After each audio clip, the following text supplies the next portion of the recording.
Dysregulated redox signaling is implicated in the pathogenesis of diverse diseases. The study of redox biology requires the accurate detection of reactive oxygen species in different cellular and tissue compartments.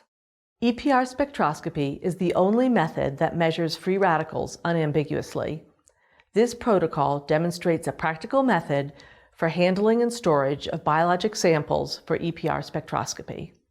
These protocols illustrate the use of EPR and spin probes in two representative models, although they can be adapted to evaluate reactive species in other biological settings. The design of the experiment and the handling of the sample are critical for its reproducibility. We recommend considering cell density and ensuring appropriate time-matched controls.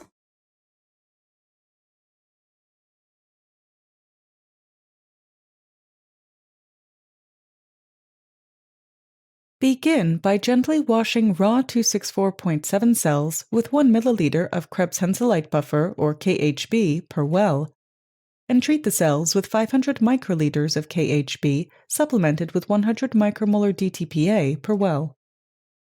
To pre-treat with superoxide dismutase, add 15 microliters of superoxide dismutase stock or vehicle to each well, and place the plate at 37 degrees Celsius for 10 minutes.